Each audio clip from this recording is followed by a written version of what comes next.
Hello, my name is Niall McKay and welcome to Living with PSC, a podcast about the rare disease of primary sclerosing cholangitis.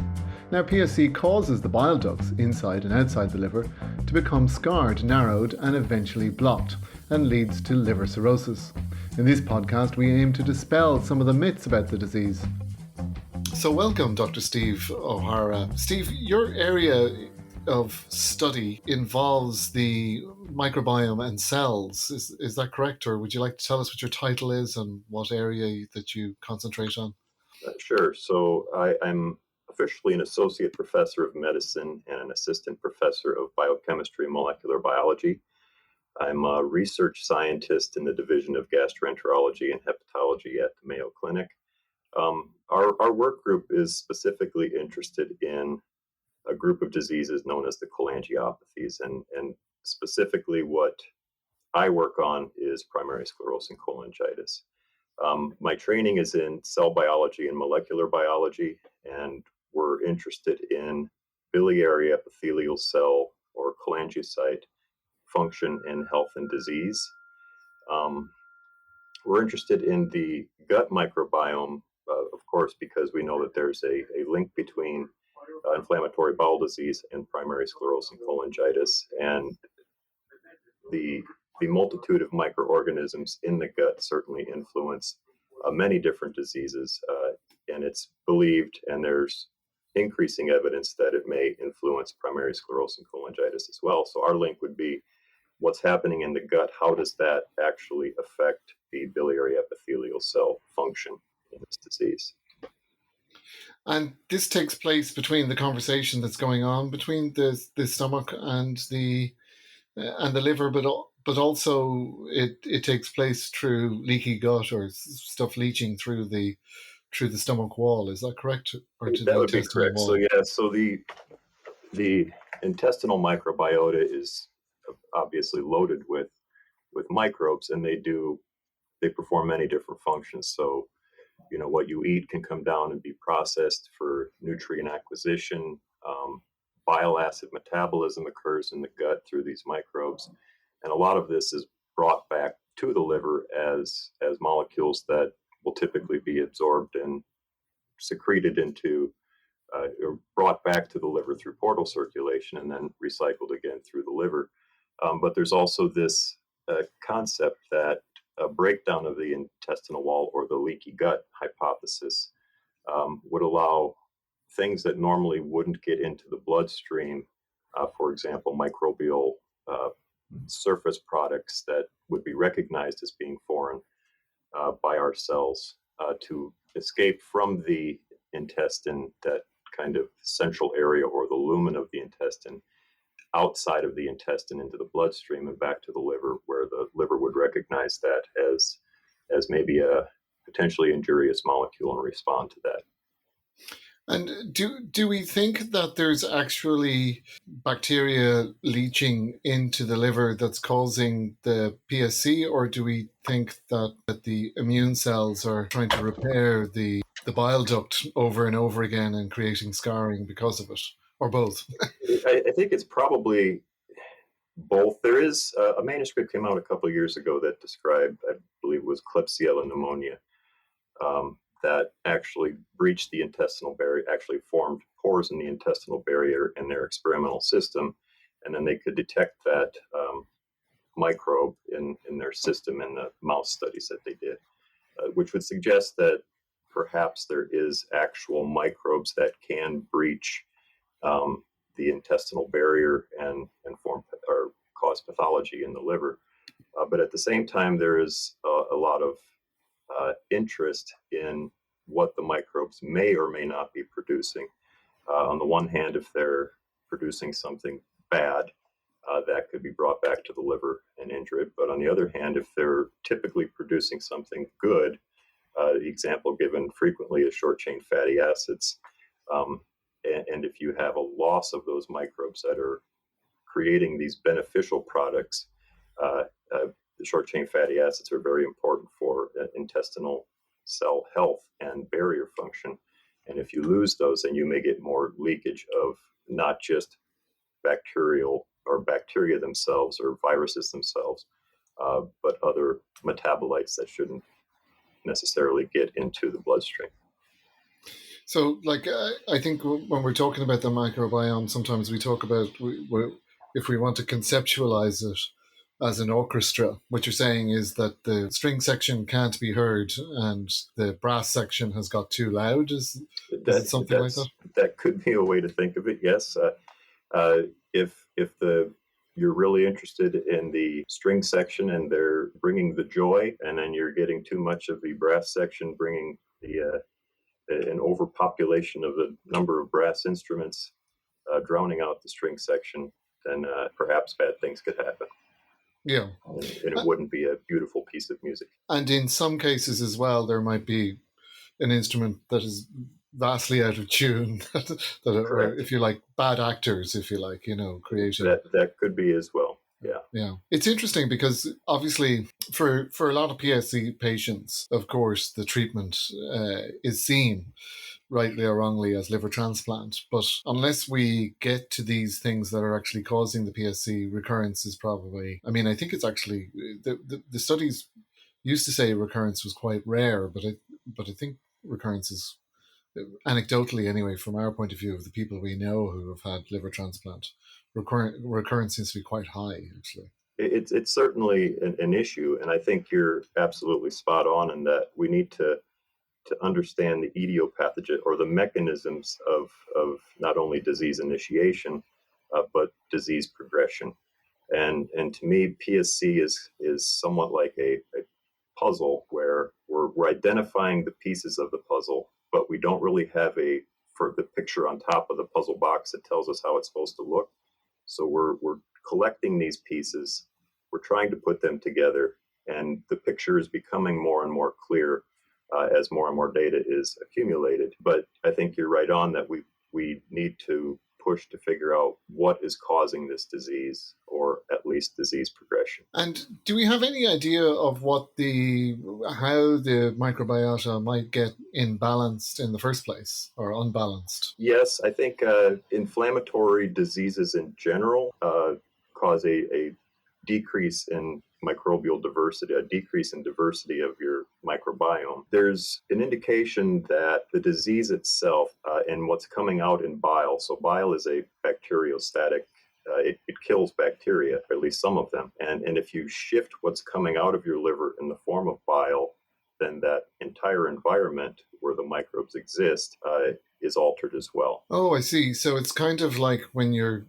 standing on a platform with two mics too close to each other, the feedback loop. Perhaps each microphone is amplifying the other microphone, which is causing problems. Is the problems caused in the stomach goes to the liver, which causes problems in the liver, which goes back to the stomach, which causes more problems. Exactly. And we get in this what came first, the chicken or the egg kind of scenario. And so what happens in the liver and is being released from the liver in the form of bile changes the environment of the intestine.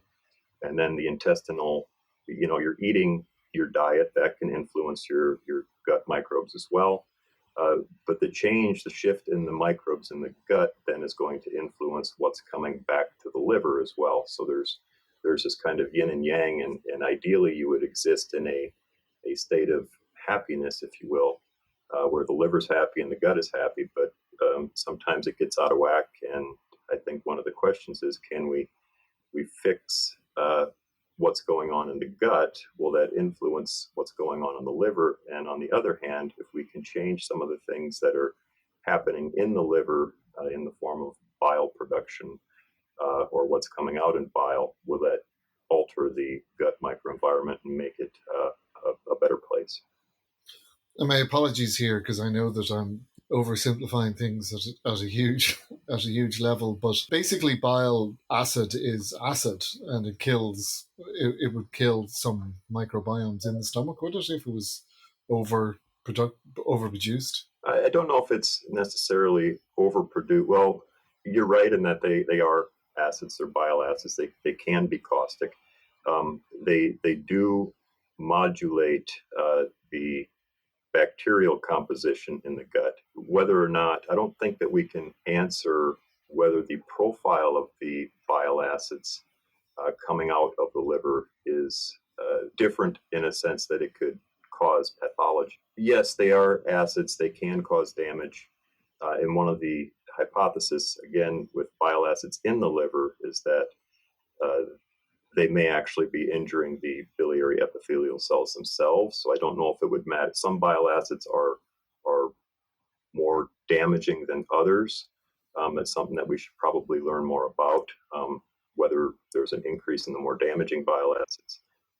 But there could also be a breakdown of the protective layer around on the inside of the bile ducts that would prevent the bile acids from injuring those epithelial cells. And if we were going back to the stomach or back to the intestine, if we were Christopher Columbus, for example, where are we in terms, or if we were back at that time, where are we in terms of knowing the map of the stomach and or the intestine and what microbes are in the stomach and how many have we identified and do we know what they do? Yeah, I think we're at the beginning, and this kind of comes back to it wasn't that long ago that we were really able to efficiently determine what is there. So with the sequencing technology, our ability to identify what is there has increased dramatically just over the past decade. And so our first go at this was just trying to answer what microbes are there at a certain level, like at the species level. As sequencing, our ability to identify these microbes is improved with the technologies that have improved. We can go beyond species level and look at strain level, and now we can start to identify what these microbes may or may not be capable of doing, just based on the genes that their DNA encodes. And this is what sort of byproducts they're producing, if you like. Yeah, exactly. So are they capable of metabolizing bile acids? Do the genes that they have, are they capable of performing a specific function? And it's not necessarily just going to be one bacteria that does that, but it could be a group of bacteria that cooperatively work to metabolize either nutrients or endogenous molecules. So there's like a work group working on, say, extremely fatty steak. Exactly. Yeah. So and the bile acids will come down there and help out on that as well. But yeah, they're doing their own thing, but cooperatively they are, after millennia of living of being associated with us humans, they've figured out how to help us, and we provide them with a nice environment to carry out their life. Are we halfway there? I think it's hard to know in the field of science. I don't know if you'd ever get yourself halfway there because you don't really know where the end point is. But I think that we have a good start anyway. We're moving beyond just knowing what is there, moving into the questions of what are they perhaps doing there, what are they capable of producing, and then the next step will be not only what are they capable of producing, but how might that influence disease, either initiation or progression. It's such a huge task. How did you feel when you started taking this on? You just have to take small bites. It's a common theme in science. Can be overwhelming if you try to tackle too much. So you have to ask very specific questions, kind of get it down to a simple level where you can ask one question and try to find the answer to that one question and then move on to the next. And other than the Klebsiella pneumonia bacteria, is there other bacteria we think have an interaction in the PSC? There's been indications that it's in a lot of these studies, they've identified specific microbes that are associated more with, they're increased in number in PSC patients. Whether or not they are associated with disease, we still don't know the answer to that. But there are actors that may be involved in this. We just don't have an answer of what they might be doing. I see. And let's talk a little bit about your own research. Which corner are you concentrating most on at the moment? As I mentioned previously, we're very interested in the biology of the biliary epithelial cells. So these cells that line the bile ducts that are actually being destroyed, if you will, in this PSC. And so we want to understand epithelial. Oh, okay. Sorry about that. Yeah, so an epithelial cell is a cell that basically forms a barrier between two different environments. If you think about the intestinal epithelial barrier, that's going to be between the stuff in the inside where you have all those microbes versus the outside where it's part of actually who we are. I So that's understand. the external environment being separated from actually the human portion, if you will. And so a bile duct epithelia would be separating bile that is being produced in the liver, being dumped into these tubes. The epithelial cell will line these tubes and prevent the leakage of that bile acids, including from the inside of that tube to the outside, which would be the liver proper. What we're interested in is the function of those cells that are interacting with the bile, but at the same time maintaining that bile within that tube. Is there anything you can do to encourage them to not get damaged, I suppose? We want to understand the damage process. So as basic scientists, we're interested in the protein and the DNA and what makes that biliary epithelial cell, how does it function? And so what we're interested in is not all biliary epithelial cells are alike. There's, if you will, heterogeneity amongst the population of biliary epithelial cells. We're interested in what are the differences between the individual biliary epithelial cells, and does this have anything to do with disease? We're interested in the signaling pathways. So the biliary epithelia can sense what's in the bile, and they can respond to that. An example of this may be if they detect a microbial component, then this will send a signaling cascade. It will activate a receptor on the surface and initiate a signaling cascade down to the level of the DNA and the epigenome to change the function of that epithelial cell. And so what we're interested in are the processes of recognition and response, and how this influences the output of that cell, and if this has anything to do with pathology. And of course, if you understood that, then you could create something or maybe influence it in some way. Yeah, and that's exactly right. So we're interested in the inflammatory properties of this biliary epithelial cell. If we can understand why they promote, what we believe is that they're promoting kind of this localized inflammation and fibrotic process. If we can understand how they're doing that, what genes are involved in that, is there a specific gene that we could target to prevent them from doing that? That's really our job, is to figure out how they may play a role in pathology of the disease. As a basic scientist, we are interested in the molecules and the processes that happen. And then as you get more into the translational aspect of that, so we work a lot in cells, we can find a target and perhaps a drug that would modify that target, and we could bring it into animal models and to see how it functions in a system rather than just in a cellular system. So what you might do, for example, is you wouldn't necessarily cure PSC, but what you might be able to do is slow the progression of the disease down.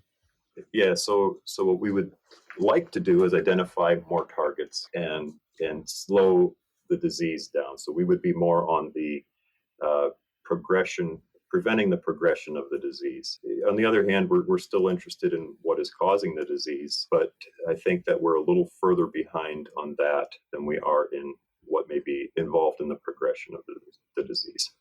I understand. And do you look at things like bacterial phages or anything like that, and what their role is? Or? We haven't, but I think that area is going to expand rapidly. It's been around for a long time, but I think that this area is ripe for exploitation, if you will. So these bacteriophages can actually target and kill individual bacteria, and the more we know about that, there's applications beyond just modification of the gut microbiome, but you could think of the use of bacteriophages in a lot of different senses. We haven't studied the bacteriophages. I don't know that we will, but I'm certain that there's going to be a lot more information about this coming out in the future. The immune system is an extremely complicated cellular population.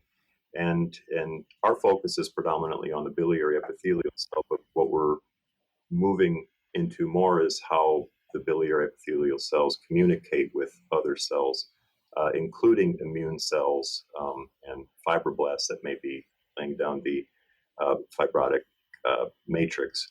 There's a hypothesis out there about aberrant homing. So this is one aspect of it. So you could think of these immune cells that should be staying in the gut, but then they wind up in the liver where they're not supposed to be, and they can influence the biliary epithelial function and the inflammatory processes around the bile ducts. So that would be one case, is the aberrant homing.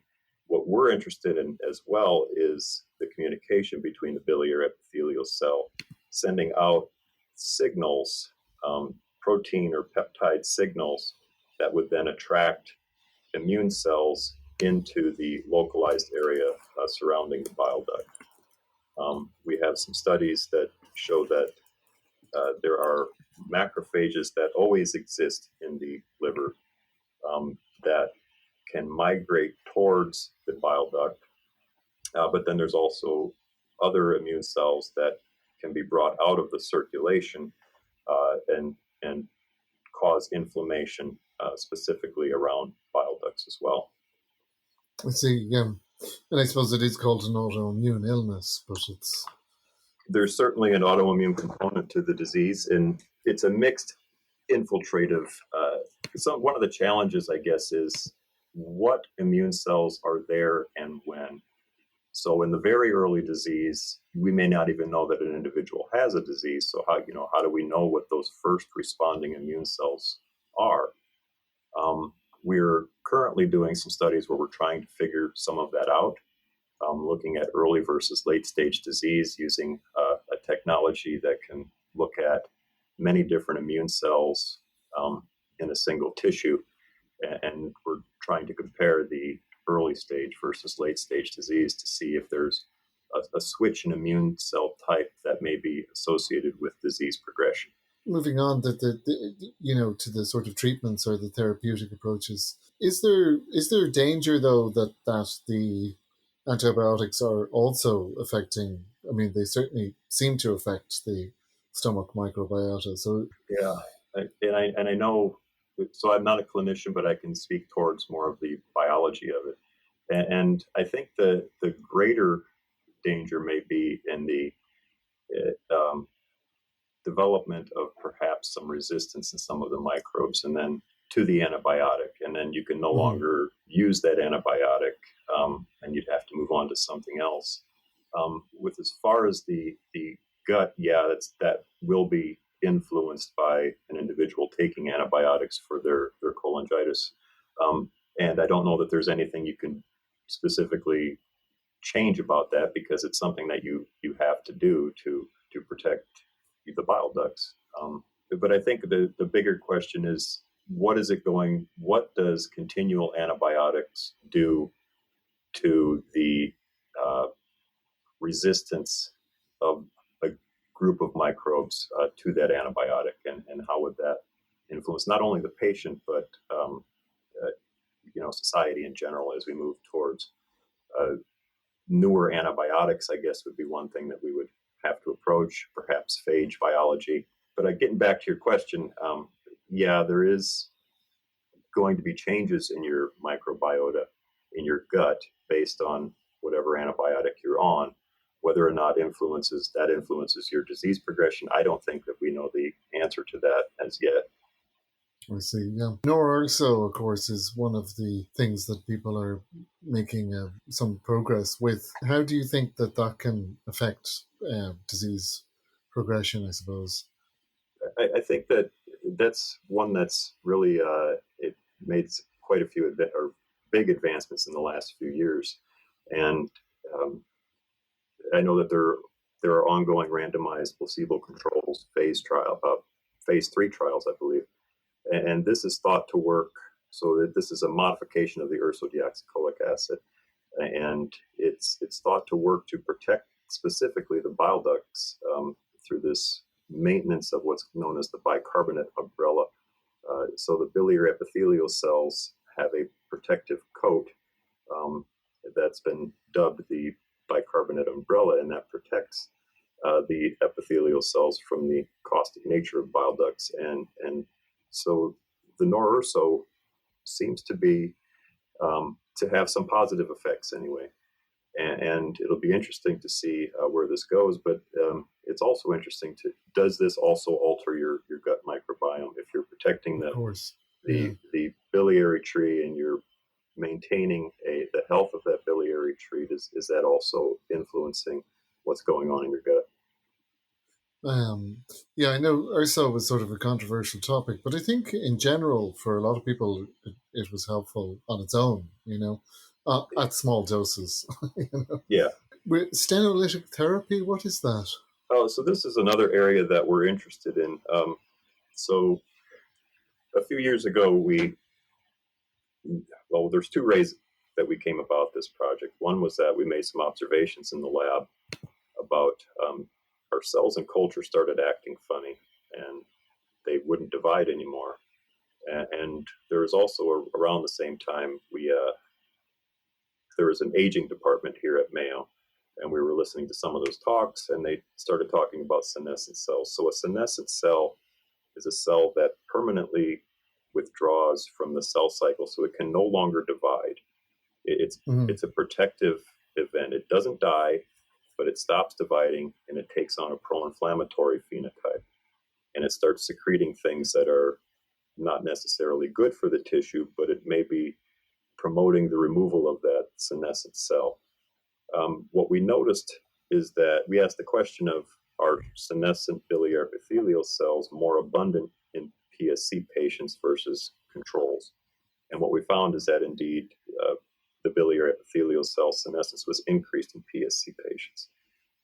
So one of the therapies towards senescence-related diseases is just going in and killing those cells with what's known as a senolytic. So these senolytics specifically target senescent cells, and they target them for cell death, and then these are removed with the idea that this may promote healing of the tissue and a return more to a normal state. So making way for good cells, if you like. Yeah, exactly. So getting rid of, for whatever reason, these senescent cells are hanging around, whether they're not being removed effectively or not, or what maybe they're more likely to go into senescent. We don't know that currently, but the idea is that we get rid of that bad neighbor, and we let the good cells come in and recover. And I'm going to skip the fecal microbiome transplant, because we have talked about that a lot in other podcasts. And actually what we've been talking about is what's going on underneath all of that during this conversation, I think, Yeah. But bile acid regulation, is this just sort of like reducing the amount of bile acid so that there's less wear and tear on the bile ducts itself and then less leaking into the stomach? Or yeah, so this is another link between the gut and the liver, because most of the bile acids are absorbed in the intestine, but there's also the cells of the intestine respond directly to the bile acids, and once they sense them, they can say there's an abundance of bile acids here, so they can send signals back to the liver to suppress bile acid synthesis. If that chain is broken,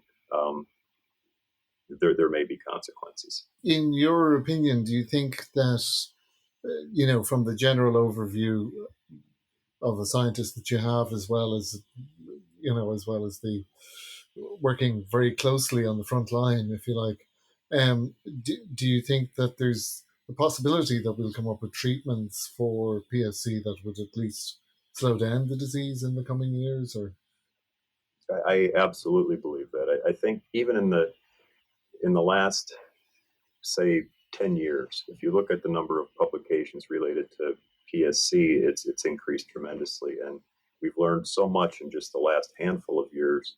And I don't think that it's going to be a magic bullet. I think that this is a very complex disease with with multiple factors influencing disease, including the environment, the gut microbes, your genetics, etc.